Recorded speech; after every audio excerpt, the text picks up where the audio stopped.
Whoever you want. Nikki, do you want to go ahead? All right, I've been voluntold. I'm just volunteering people all over. That's fine. That's absolutely fine, because I would just sit here like just not saying a word and just smiling like a goober. I am. That is normally my role, so totally. No, you're doing fine. So I'm Nikki Woolfolk. I write fiction. I write murder mysteries, queer murder mysteries. One of the ones that I'm known for, I usually, no matter if it's a mystery or a romance, I'm always involving food of some sort. My background is as an advanced pastry chef and chocolatier. So a lot of times I'll tie in chocolates and different desserts, which has its own type of character into my stories. And so later on, when we do the reading, I wrote a few novellas. They're in the steampunk genre, so that's more speculative fiction and Victorian era. But what I decided to do was turn Cinderella around. So we flipped the script. So I wanted to see, number one, how the prince is, because we all know the story of Cinderella. So I wanted to see if the prince was worthy. So I wrote it from that perspective, and also gave him a male love interest. So I nicknamed the story Cinderfella. It had an original name, but I kept calling it Cinderfella. So we switched the name, got a new cover, and there you go. So that's kind of the work that I do. Love it. Fantastic. MD, do you want to go next? Sure. So I write romance, and it's usually fantasy, sci-fi, or paranormal. So I seem to have, I love reading contemporary just books without anything fantastical. I can't write them. I get bored. So I always have to like put something magical or something sensational in them. So that's why I gear towards the bigger ones, the fantasy, the sci-fi, I want to try my hand at urban fantasy eventually, but yeah, that's what I write. Very cool. And let's see, so I'm Antonia Aquilante. I write fantasy romance. I currently have 2 series. One is a very long ongoing series of standalones, Chronicles of Tornai, and the other one is right now, and it was always meant to be a duology. It's Elemental Magicae. It's totally going to turn into more than that. There's a character, she's yelling at me, it's gonna happen. I'll get to it. I'm currently also writing the first book in a new series, which will be more dragon shifters, which I've written a little bit in my Tornai series, and which is part of what I'll read tonight, because I just love dragon shifters and they're so fun. So I have to write a whole series about them now. Yeah, so much. Dragon shifters. Like, yes. Who doesn't love dragon shifters? I love that your characters are volunteering you now. You're like, no. And your character's like, yes. And you're like, okay. Yes, this has to happen. Yeah, I sort of have to go where they lead now. Yeah. Oh, that sounds way familiar. Absolutely. Yep, I think we all probably understand that. A standalone book turned into a 4-book series. Yeah. Okay, fine. Yeah. It's like the Douglas Adams. I love quoting it, where it's like, here's 5 books in the trilogy. It's just like, yeah, pretty much. Like I had a plan, and then it just kind of grew. So yeah. Yep. Plans never work out. But that's okay. It just means more bucks. So exactly. Yeah. Like I find myself like recently, because I'm writing the second installment for my Bittersweet Mysteries, which is a steampunk murder mystery, culinary murder mystery. And I was like, I don't know how to start this. I know exactly, who the killer possibly is, and I've got to put all this stuff together. And I was like, I don't want to write any of that. I have a bunny. I don't have a physical bunny, but I'm like, I got to write what happens to this bunny, because like she was in the first one, and I got to write. And so like I've already put her in a little suit and a bow tie, and I'm like, it's supposed to be writing about mystery, but I'm like, the bunny, she is so cute, and she's going for a walk. Love it. So yeah, characters will tell you what you need to do, and it's like, okay, yeah. Now my heroine has a bunny. This is great. Okay. Yeah. Just go with it. That's how I ended up in the middle of 4 different series. Okay. All right. So I'm I like, understand now. Yeah. okay, Expect it. okay, I'll finish one of you eventually, someday. Someday it'll And they're all happen. of different lengths Oh no. because I'm not consistent. You know, I'm feeling like I'm in really shared company right now. Feeling pretty good. Yeah. Feeling not so much like an outlier. Yeah, I think we're all on the same. Agreed. All right. Well, I guess we should read before we, spend the whole time chatting and nobody hears what they came here to listen to. Okay. So I don't know, maybe they want to just listen to us talk about our characters dragging us in all sorts of directions. I don't know. All right. So who is going to read first? I got second place, so you two duke it out. Oh. Okay. Do you want me to read first, Nikki? I can read first if you want Yes. to. I forgot to find my blurb, so I figured it would be helpful. Sorry. I can do that. I can read first. So I'm reading from my the latest book in my Chronicles of Tournai series, and it probably would have helped if I had my blurb handy. I could just read it to you, but I don't. So this book is about dragon shifters. Let's start there. It's a good place to start, right? So in this world, dragon shifters have kept themselves secret because long ago they were hunted down for their magic. However, now they have learned, some of these dragon shifters who formed a kind of community and a country all to themselves, they've learned that people in the Principality of Tournai may have learned their secret. And so they've traveled there to try to protect themselves. And two men, envoy from each country, are kind of going to come into conflict. And of course, there's going to be attraction. And of course, they will fall in love when they shouldn't, as they try to untangle all this intrigue and mystery surrounding what's going on between these two countries. So what I have for you today is something a little bit later on in the book. It's a moment between Griffin and Kirill, who are these two men. Kirill is our dragon shifter. And Griffin gets to see him transform. All right, so here we go. The transformation was as breathtaking tonight as last night. Griffin doubted it would ever leave him less than awestruck, even if he got to see it every day for the rest of his life. And oh, how he wished he could. Sparkling light glittered with gold and emerald, surrounded Kirill in a cloud that grew and grew as Kirill changed and vanished to reveal a magnificent dragon. Perhaps Griffin should have been afraid to be confronted by such a creature, but it was Kirill, and he could never fear someone so beloved to him. As a dragon, Kirill was massive, his sleek body and long, slender neck towering over Griffin. Scales gleamed in the dim light of the lantern, and he could just catch the flash of emerald green in the darkness.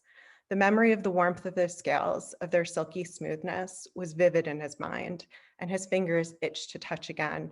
He wanted to see Kirill in the sunlight, to learn the real green shade of those scales and whether they sparkled in the light, to see all the details of this dragon the shadows hid from him.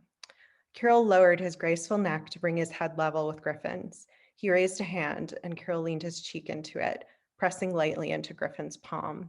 He smiled and stroked the smaller scales there with his thumb, his smile widening when Kirill let out a rumbling sound, something like a purr. So beautiful and so adorable, too. Was it strange to think of a dragon as adorable? This was Kirill, though, and many mannerisms seemed similar. Was it odd to think of Kirill as adorable? Griffin gave a mental shrug. It didn't matter. The honor and pleasure Griffin felt at getting to share these moments with him was what mattered. You should fly, Griffin murmured. I don't want you to miss your chance again. Tonight, with the moon mostly dark and the cloud cover that had moved in at dusk, Kirill would be safe as he could be flying in Tournai. but tomorrow was unlikely to provide him with such ideal conditions. And coming out here for a third night in a row was too much of a risk anyway. Carol pulled away enough to look at him, his movements slow, almost reluctant. You'll be all right here? Of course. He caressed Carol's jaw once more, but before he could move away, Carol reached out a foreleg and a wing and gathered him close. Warmth washed through Griffin, and he closed his eyes for an instant, resting there, warm and safe.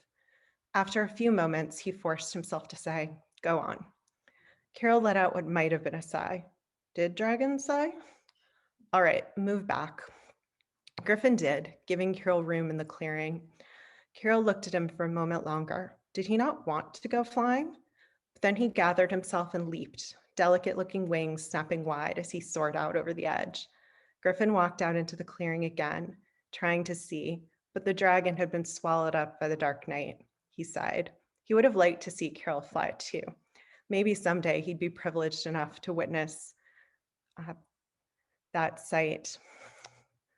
He moved back towards the trees, away from the rocky cliff edge he didn't want to take the chance of tumbling over in the dark. Gathering his cloak around himself, he sat at the base of a tree, settling as comfortably as he could to wait for Carol to return. He wasn't sure how much time had passed when he saw something, but he didn't think it had been very long. He looked up in time to see Carol land more lightly than he could have imagined such a large creature would. You're back faster than I thought you'd be. Is everything all right? Yes, I thought you might want to come with me before we have to go back, Carol said in his rumbling dragon voice. Griffin frowned. Come with you? Wait, fly with you? Was that the dragon version of a grin? It was slightly terrifying with all those teeth. Yes, if you like. He had to clear his throat. I'd love to. I'd be honored to. Something went soft in Carol's eyes, but he only said, come on then. Carol guided Griffin on how to climb up and settle onto his back. Hold on tight. Griffin did so, leaning down and wrapping his arms around him. Then Carol was moving, and Griffin had an instant to wonder if this had been a good idea before they were flying. It was terrifying and exhilarating. Carol soared out over the sea with Griffin clinging to his back, the chill wind rushing over him, the warmth of Carol's scales pressed against him. He couldn't see much in the dark, so he closed his eyes and rested his cheek against Carol's scales and let the sensations wash over him. All too soon, they turned back and Carol landed gracefully in the little clearing once more. Griffin slid from his back with far less grace, but he didn't tumble onto his head or off the cliff, so he wouldn't complain. He'd barely stepped away when shimmering light surrounded Carol. As it dissipated, he began walking as a man toward Griffin. Magic wasn't unknown to Griffin. Even if he didn't have any talent for it himself, he lived in a place where magic was everywhere. But seeing Carol do something so amazing took his breath. He found it so unimaginable, even after he'd flown with him. Carol reached him and he let himself be pulled into his arms. You're magnificent, you know. Thank you for sharing that with me, he whispered against Carol's lips just before he kissed him. They kissed for a long time, deep, lush kisses that made Griffin long for a bed and curse that they were out in the woods. He needed a bed for what he wanted. Finally, Carol pulled back and rested his forehead against Griffin's as they both tried to catch their breath. Griffin ran his hands over Carol's back and shoulders and down to his hips over the layers of his clothes, reveling in the simple sensation of touch. The overwhelming knowledge of how much he wanted this forever welled up inside him, pushing out any other thought. Carol, wait, Carol said, don't say it yet. I think I know what you're going to say, how you feel, because I can feel it from you when we're together, and I think I feel the same. A shake of Carol's head had Griffin subsiding when the happiness filling him had him opening his mouth to speak. But I need you to be patient with me. This, what we have, it could change everything. Everything I assumed I would have in my life, everything I thought I would do, even where I believed I would live, my whole life would change. I never expected this, and it terrifies me. Give me time, please.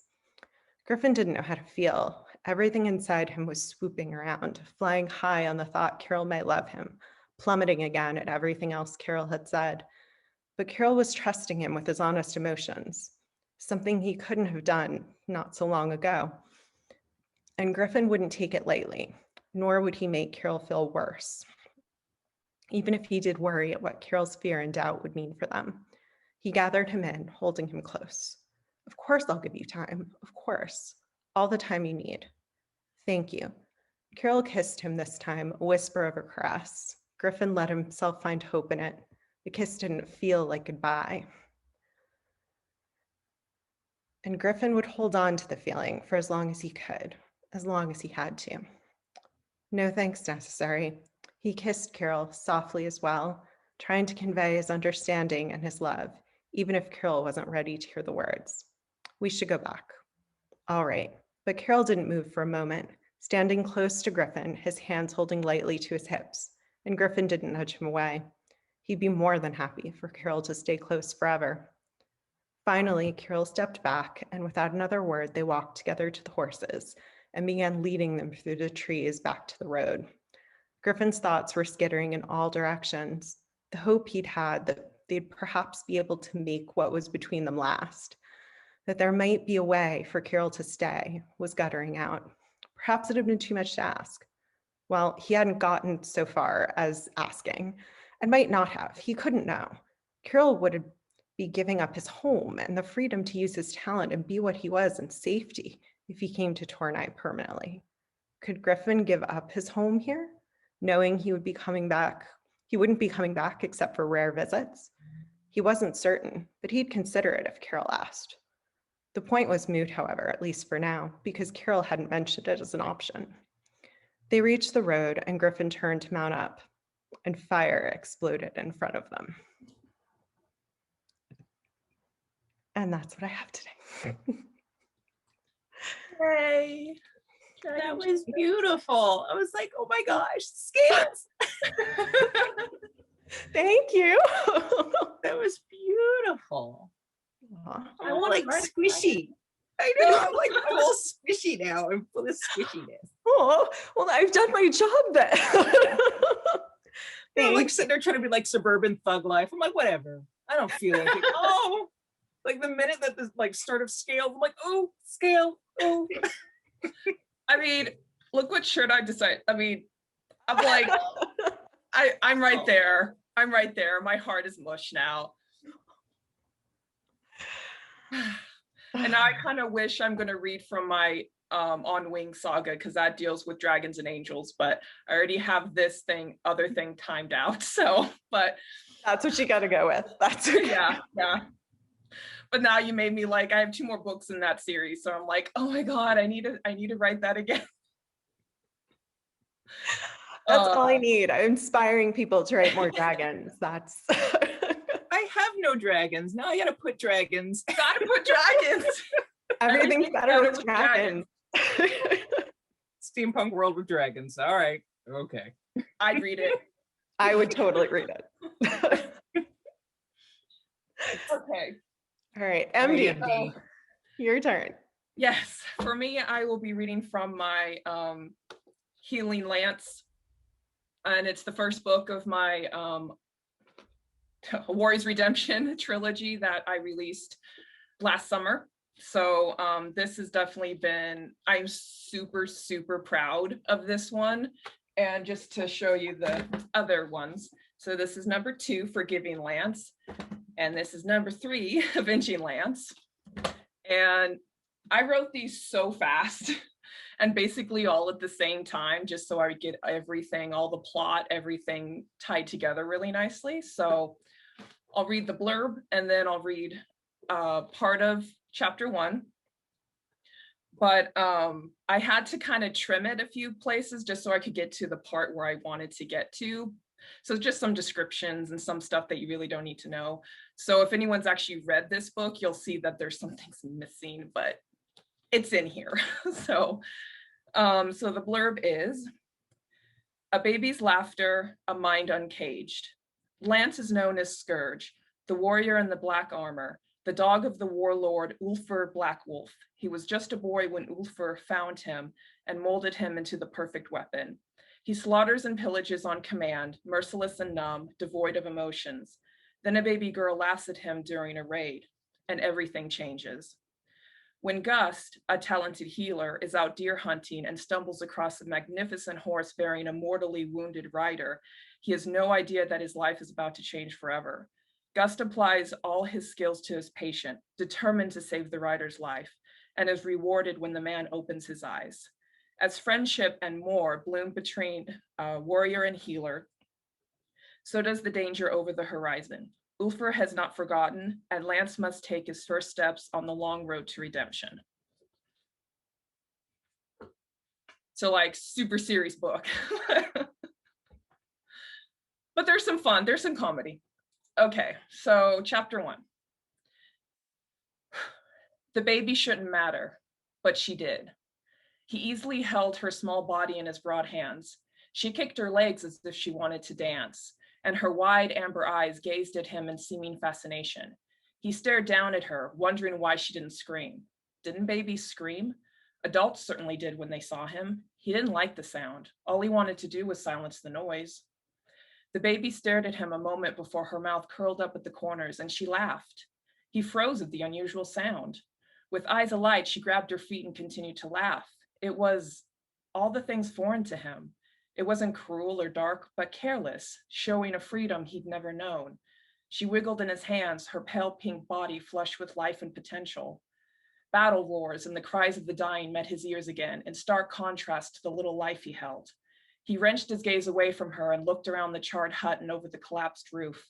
The light from the fires consuming the village illuminated the destruction, and the blood splattered on the walls and floor. It was a view he was accustomed to, one he understood. The weight of his sword was one he only noticed when it wasn't there. He returned his gaze to the baby. This was something he didn't understand. She was confusing. She laughed again as goosebumps broke out over her body. She was cold. He scanned the area and spotted a blanket that only had blood on one corner. He wrapped her as best he could, another thing unfamiliar to him, and his black armored gloves made the action awkward. Then he pressed her against his steel chest. He wanted her to survive. He didn't know why. He just knew he didn't want her to die. Please. A young woman lay on the floor at his feet, one he thought was dead. It appeared she had only been knocked out. She lay on her side, one arm stretched out to him, her normally golden skin sickly pale. Her dark brown hair was short, barely reaching past her ears, and one side of her head was caked with blood. Please don't kill her, she said, dark eyes wide and dazed. Don't kill my daughter. Please, I beg you. He looked at the baby and then back at the woman. If he wanted the baby to survive, she needed a caretaker. Since the woman was her mother, who better? He strode over to the woman where she struggled to rise and grabbed her arm. She winced at his grip as he tugged her to her feet. He shoved the baby into her arms before dragging her outside. What are you? Silence, he said curtly. He observed the chaos through the smoke and beyond the fires. The broken dead littered the ground and fired everything it touched. A horse galloped toward them, one that belonged to the village, since there was neither a saddle nor bridle on the beast. He let go of the woman and pointed to the ground. Stay. Then he strode in front of the horse and held up his hands. The beast reared on her hind legs, neighing in fright. Unlike with humans, he knew how to speak to horses. It wasn't long before he'd calmed her and had her under control. He petted her neck and muzzle, whispering kind words. The frantic look in her eyes eased, and he led her over to the woman and the baby. He quickly found a length of rope and looped it around the horse's nose and neck. Get on. She didn't question him this time. She struggled to follow his command, and he realized the horse was just too tall for her to mount without help. He shoved her up, and she sat unsteadily on the horse's back, her daughter clutched to her chest. She stared at him, and he noted the blood from her head now stained the side of her face and dress. She would see nothing of his face, since his black armor covered every piece of flesh, and his eyes were barely visible through the narrow visor slit of the helmet. Go. He slapped the horse's rear, and the mare bolted. The woman leaned over the horse and let the mare lead them away from death. Another warrior, part of the war band, knocked an arrow and leveled it at her. He strode over and kicked the warrior's knee, sending the man crashing to the ground with a scream of pain. The arrow flew wide. Another warrior was about to give chase on horseback, and he dashed over to grab the sword from his hand before shoving the warrior off the saddle. A few other attempts were made to stop the fleeing woman, and he stalked them all, causing various injuries and not caring in the least. He had no affinity to any of the warriors in the war band. He had no affinity to anyone. except the tiny girl. He still couldn't figure out why. He wondered if he ever would. He stood there on the muddy ground soaked with blood, staring after the woman. The smoke burned his throat and stung his eyes. The scent, the noise, the mess of battle he knew like he knew his name. He'd never been curious about anything beyond his current life. Now he did. He hoped she took good care of her daughter. Lance! He blinked and turned around. The warlord Ulfr, known throughout the Niftim Empire as Mad Black Wolf, stalked over to him, expression like a thundercloud, his black bushy beard and thick head of hair obscuring most of his ruddy face. He wasn't as tall as Lance, although he was much broader, and there wasn't a weak bone in his burly body. A few of the warriors that Lance had attacked hobbled after their commander, scowling and muttering curses. "You will explain to me why you disobeyed a direct order," Ulfr said when he reached Lance. His clenched fists and tight jaw indicated his fury, and the rest of the men and women in their warband cowered at such a sight. Not Lance. He didn't feel fear. Lance took off his helmet, honey blonde hair sticking to his face, pressed there by the constriction of the helmet and sweat glistening on his pale skin. Frosty blue eyes stared at Ulfr, eyes hollow from years of war and brutality. Yet, if Ulfr had looked closer, he would have seen a spark of life, newly lit in the void. Lance tucked the helmet in the crook of his arm and smoothed back his hair, the armor grinding and clanking. "I didn't want the baby to die." Ulfr blinked. "What?" Lance frowned. He knew Ulfr had heard him clearly enough. "I did not want the baby to die," he said, slower this time. "She couldn't survive on her own, so she had to have her mother with her." Men and women gathered around them, filthy warriors stained with the evidence of their raid and slaughter. Several men were retying their trousers, having violated their victims before killing them. Lance observed the crowd with a detached eye. He knew what would happen now. He'd known at the moment he made the decision to save the infant. "You disobeyed me." Ulfr gripped the collar of Lance's breastplate and yanked him closer until their faces were inches apart. "You showed mercy when I told you all to slaughter those who don't give us tribute. These people spat on us as if they were better, and so they deserved their punishment. You followed my orders before, Lance. Why not now?" "I told you." Ulfr shoved him away. Lance stumbled back 2 steps before standing still, like an oak tree against a high wind. The complete slaughter of a village or town wasn't what Ulfr usually did, but they'd recently decided to fight back against Ulfr's protection racket. They paid the ultimate price, an example to all who dared defy Mad Black Wolf. You disobeyed me for a wench and her spawn." "I did not want the baby to die," Lance repeated. "You will go after her." Lance pointed in the direction the woman had fled in. "You will redeem yourself and escape my wrath, but only if you go now." "No." Every single man and woman there gaped, eyes wide. Ulfr's eyes bulged and his face grew red. "You ungrateful maggot! Who raised you, trained you, who saved you from becoming crow food or sold into slavery? You owe me your loyalty." Lance stared at Ulfr. Yes, all he said was true, but there was no way Lance could ever hold his sword over the neck of that baby and kill her. Her laugh echoed in his mind and seemed to unlock something scarred shut. No, she would live. He dropped his helmet to the bloody mud, followed by his sword, which had taken countless lives without mercy or hesitation. He stood before the warriors, those he trained and slaughtered alongside. Despite living with them, killing with them, he didn't know them at all. He never cared to. "I am done," he said. "You are not done," Ulfr said, voice low with menace and fury. "You are not done until your body burns while you scream. I own you, dog. I made you and I can break you." "Come on, Lance," Mundy said, a man his own age, though that was all they had in common. "Don't be stupid, you're Scourge." "What would we be without the mighty Black Wolf and Scourge leading us?" Magni, Mundy's brother, said. Few others chimed in, trying to convince him to reconsider, as if they shared some bond of family or brotherhood. Lance looked at them all, expression blank and eyes vague. He didn't battle in rage and greed as the warriors surrounding him did. He did it because that was who he was. It was his purpose. He neither hated it nor enjoyed it. He was simply good at it.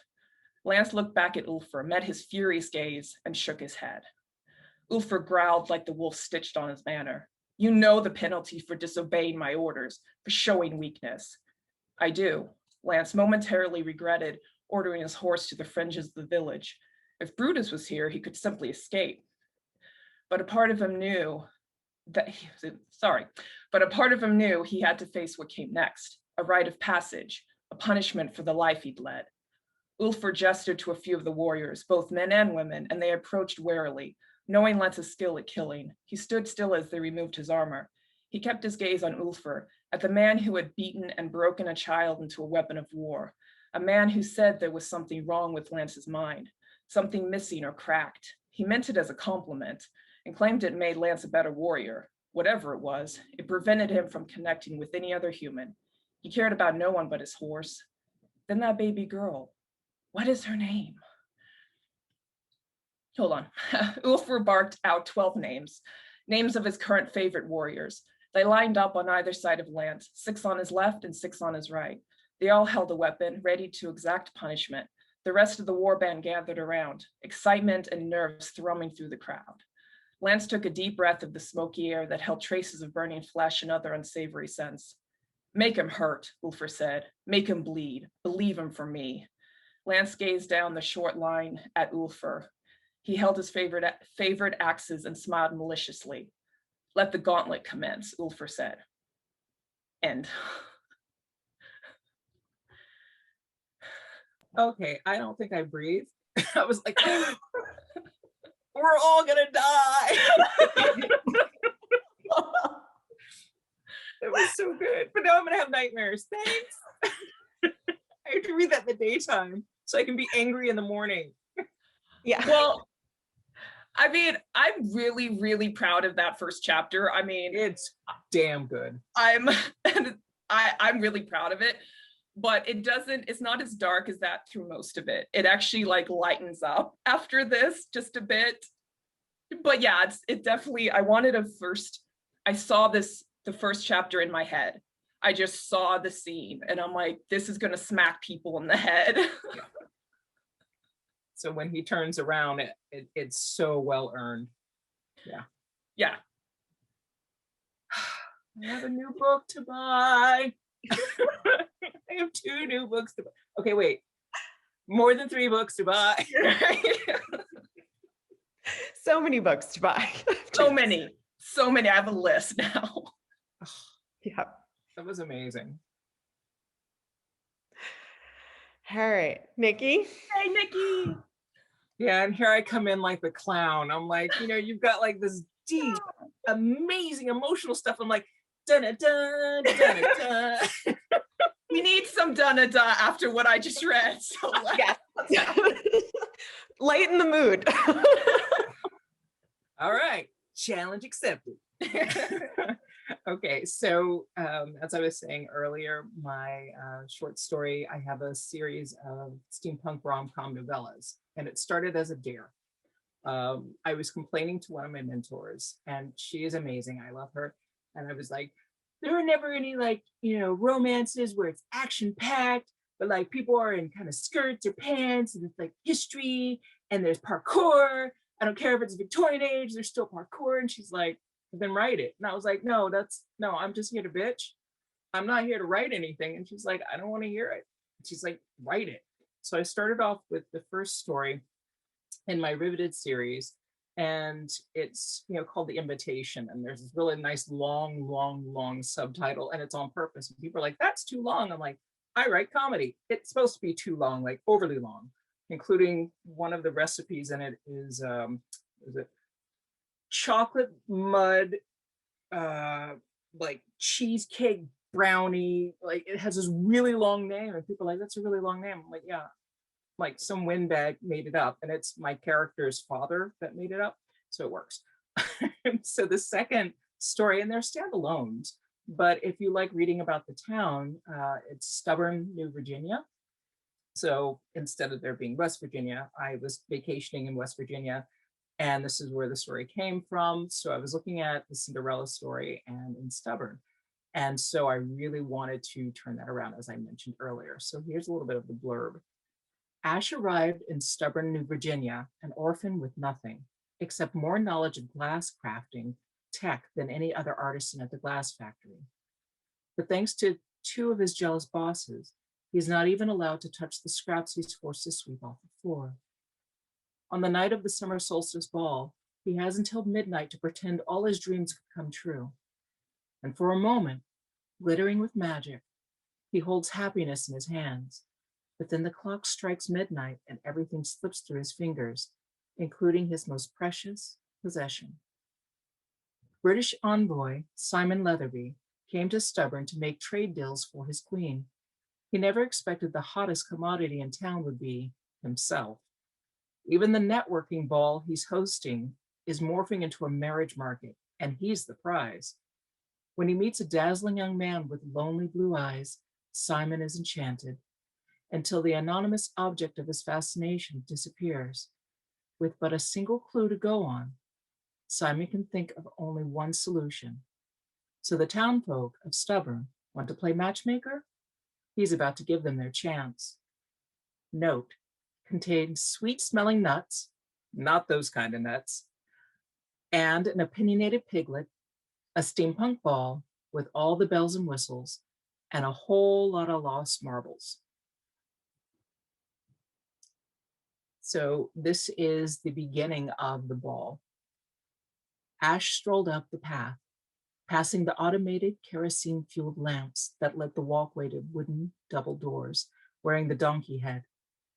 Standing on either side of the entrance were two mature women, one dressed in flowing iridescent silks of a Roman gown, and her partner in loose-fitting trousers wearing a flowered crown. Both their faces shimmered with glitter.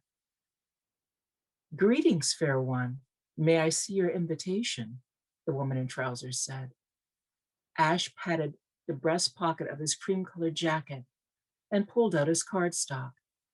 The woman in the gown took it from his grasp, looked it over. "Bless thee, Bottom, bless thee." The two women laughed and stepped aside and let Ash by. Ash let out a playful bray. The waiting guest behind him chuckled. He heard music coming from the ballroom, but the growling of his stomach led him to the dining area, where a ground buffet stood in the middle of the room. Tiny strings of crystal beads looped and dangled from the chandeliers and cast an ethereal glow onto the Neo-Greek wallpapered walls. Small, clear illumination lamps surrounded the room and showcased the live ivy vines magically attached to the walls and swirled around the plates on the dessert table. Ash saw someone pick up a cordial and pop it into their mouth, then giggle as the juices began to run out. He assumed it was their lover that planted a firm, full kiss on their lips, and he assumed shared the mess with wanton abandon.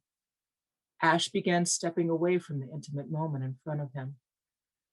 The baked almond crunched from his bite, and the flavor of lemon lingered on his tongue and melded with the poppy seeds. The indoors were brought inside and showcased the decadent treats. Each had a note describing each item in front of the silver serving trays. And the center of the table was a tiered stack of sliced birch trees with tiny ferns and acorns scattered around the base of each tier. A tall woman speaking a string of French to one of her staff held a knife at her side while moving the wait staff to the stack of wood centerpieces. Ash watched as the woman removed the top tier and placed it on the table, then effortlessly sliced into the wood. It was cake. The outside of the cake had been decorated to look like a realistic tree stump. Ash stilled in surprise. The chef turned and winked at him. "You will have a piece, yes?" she prompted as she made several slices and placed them on the plate the wait staff held. Ash nodded. The French chef placed the last small piece on a plate and gently pushed the plate and a fork into his hands. She waited eagerly, so under her watchful eye, he got a forkful, but couldn't figure out how to get the cake into his mouth. The chef lifted his mask up enough, and Ash took a bite. The woman's hazel green eyes watched for any reaction, even though masked. Ash had not expected the taste that snuck up on his taste buds, but he knew that he would never taste such a cake again. The moist vanilla cake with its subtly sweet caramel frosting was made complete with bits of Grimm's golden apple preserves. He wondered if all the cakes were the same, or maybe they were different fruit flavors. He had hoped that Miss Suzette would keep the new chef forever if this was the type of sophisticated dessert she created for the tiny southern town. He let out a bray, and the chef smiled and clasped her hands with childlike joy before attending to other kitchen duties. Tiered plates held bite-sized portions of decadent food. In the center of the table was a fountain gently pouring forth a dark violet liquid. Ash read the card, blueberry soup. A server held out 2 bowls filled with liquid with a dollop of cream in the center. He took both, turned on his heel, and found himself facing Neville. Ash held perfectly still. Neville gave him a disgusted look. "I believe the word is excuse me," he said, pushing past Ash to get to the buffet. Ash found he had lost his appetite. He left the room, hoping to put as much distance as he could between him and his tormentor. Ash continued through the doorway into the library, in which several railways were set up. People made friendly wagers as they raced miniature steam trains. He passed a gentleman on the chaise being fed grapes by several men. Women dressed as sprites giggled. One offered Ash a castor sugar-covered grape. He nodded his donkey head. The sprite slid a grape underneath the mask, searching by feeling for his mouth. He ate the grape, and the sprite patted the top of his donkey head before returning her attention to the chaise lounge. He wandered through the rooms, each offering different forms of entertainment. Music grew louder as he stepped into the hallway and followed it to the ballroom. He watched a quartet dressed as woodland creatures playing sweeping tunes from Mendelssohn. Ash stood near the doorway, swaying to the music and watching the dancers with rice paper wings twirling around the ballroom floor. Ash's gaze traveled up the ceiling, painted a deep navy color with constellations painted in gold. Orion looked down on the celebration below, and Ash noticed a couple with sparklers dancing in front of the ballroom window. He stepped outside. The cool grass surrounded his slippered feet. He watched as a generous scoop of strawberry lime coconut ice cream was placed on top of the penny dish and topped with another dollop of whipped cream. Eager tongues lapped up the frozen concoction and smiled, sharing the summer treat with the person near them. It seemed that whether people knew one another or not, they bonded in the feast of food before them and became impish, childlike, and eager to embrace their gluttonous side. He watched as they dipped their 10 wafer chips into the ice cream, scooped out the treat, and feed their new friends the frozen dessert. Ash found himself caught up in the mischievousness of it all, and he grabbed open a bottle of the muscadine wine with the title scratched out and the words written, "Love Potion." A crowd had gathered at a large canvas circle that lay underneath a metal canopy. A man in tight-fitting trousers sat at the top, bound by red silks. The aerialist spun and tumbled along them. The glow of several paper lanterns showed his muscles, arms, and chest. Some onlookers gasped as they watched the man in silks defy gravity. A woman wearing nothing but bloomers, a corset, and dragonfly wings ran past him. A woman juggling clear glass spheres grabbed Ash's attention. Ash followed the juggler into the garden labyrinth. The music faded as he followed the maze path, searching for a vacant bench. Finally, after several incorrect turns, he found what he was looking for. He set the soups down and removed the donkey head before sitting down. He brought one of the small bowls to his lips to take a sip when he heard movement. He stilled. Simon rounded a corner. He could have sworn he had already passed when he saw this beautiful man dressed in ivory sitting on the bench. Gray blue eyes looked up at him through thick lashes. "Sorry, I got turned about. I think I've been here about 30 minutes ago. I do believe I'm probably lost." The striking blonde gentleman did not speak, but did place his bowl down. Well, Simon said, I hope I have not disturbed you. Please, the gray-eyed man said, stay. Simon looked back at him, really looked at him. I remember you from the market last week. The gray-eyed man's eyes widened with recognition. Hello, I have to admit that our brief meeting, I asked about you. You are here with the British ambassador? Simon looked at him, the corner of his mouth twitching. Now, what would bring you to that conclusion? The fact that you're speaking to me. I wouldn't imagine ambassadors wandering through mazes. Simon suppressed a smile. I could not have said it better myself, Simon replied as he offered his hand. The young man grasped Simon's hand. Call me Bottom. Would you like a seat? Simon smiled. The gray-eyed gentleman moved his donkey head to the other side, picked up the soup, and offered it to Simon. Call me Simon. Were you expecting someone else, Bottom? No, he said. I was just hungry. It tastes nothing like anything I've ever had before. Simon smiled. The original recipe is made with bilberries. They're native in Sweden. They look a little bit like blueberries, but different in taste, more intense, Simon said. Sweden? The young man said wistfully. Simon thought for a moment. The people there are quite direct, he replied, and they have a very unique sense of humor. Bottom leaned in. One evening, I was coming home from having supper at a friend's house. It was late autumn, and of course, the path I was taking was lined with apple trees. Some of the apples were still in the trees, but many had fallen around the base, and some into the road. I thought nothing of it until I passed by one tree, making this strange mooing sound. Coming out of the tree? Bottom asked. Simon continued. When I stepped closer, I saw 4 long, slender legs splayed inside and a very forlorn-looking elk. Oh, you Americans call them moose. The gray eyes widened. Simon continued. It had eaten many of the fermented apples, then went looking for more and got greedy. It climbed up the tree and got itself quite stranded. The young man squinted his eyes in disbelief.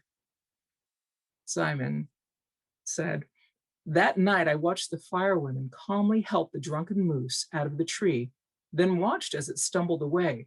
The fire brigade went on their way. My friend later told me that the drunken moose are a common occurrence in that area. The gray-eyed gentleman said, I wish I could see the world. His voice had a childlike wonder to it, yet his eyes showed a maturity that did not match his striking, beautiful face. Simon leaned an elbow on the back of the bench and rested a palm on his cheek. Where is the first place you would visit? He asked. Germany, the young man replied. I would like to pay my respects at my parents' graves, he said, and began absent-mindedly fiddling with a tiny glass charm that hung around his neck. Simon watched as the glass tube slid back and forth. He squinted. Is that a skeleton key inside? The young man's hand stopped. Yes, it's glass made to look like tarnished brass. It will open only one lock. I don't think there's anything like it. How absolutely clever, Simon replied. May I? He asked as he slowly reached forward. Simon's fingertips brushed against Bottom's exposed divot of his upper sternum, and he examined the glass. What skill, he whispered. Ashland's cheeks turned crimson. Simon gently released the necklace, took a deep breath, and licked his lips. We should try and find our way back out. I would rather not keep you from your escort this evening. The man blinked. I came alone. That's it.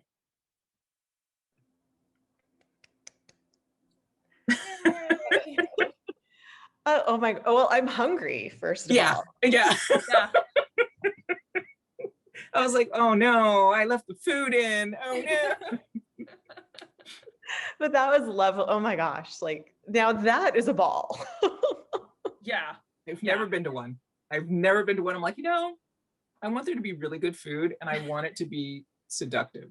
So yeah, I wanted everybody like just, half naked, glitter, food, glitter, half naked. So yeah. You accomplished it. Accomplished. Check. Yep. Checked all the boxes. And that was a really good one after my serious, like, what the hell? This was good. I love yours. Okay. But now we're all hungry. And I'm like, it's 10 o'clock here and now I want a snack. I made myself hungry. I only have myself to blame.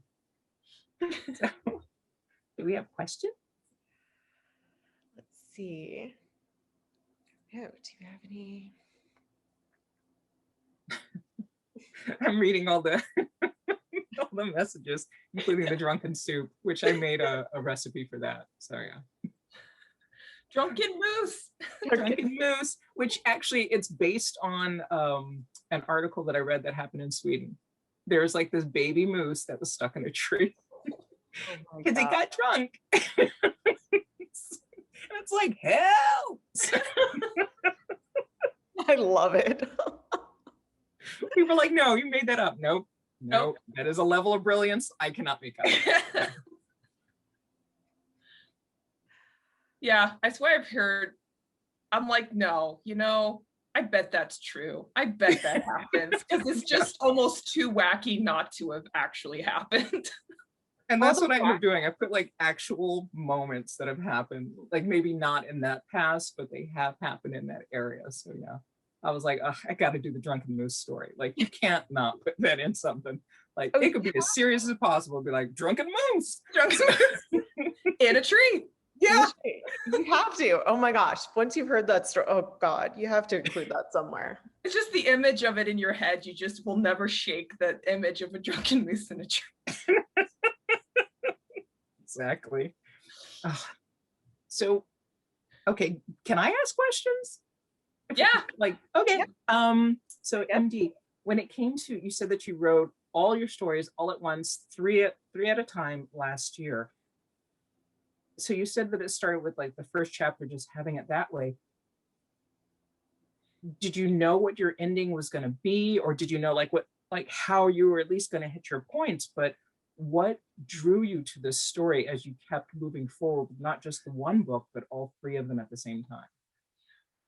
Yeah. I adore Lance. I adore Gust. I adored these characters that I just wanted to play with them. I wanted to bring them to life and give them their voice.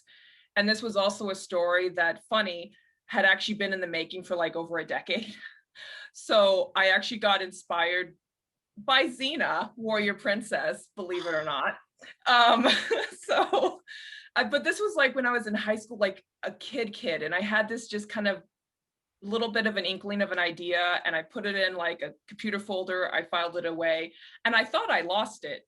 And so recently I decided to like grab it again, and I had to recreate it, but that was good because I had a lot more skill and experience now to do it. But I ended up finding the old document and just save it for kicks.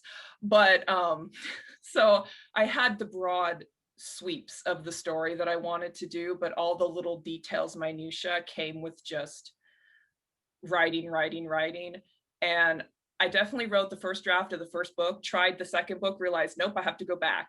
Revised the first, went back to the second, revised the first, went back, finished the second, started the third, went back to the first.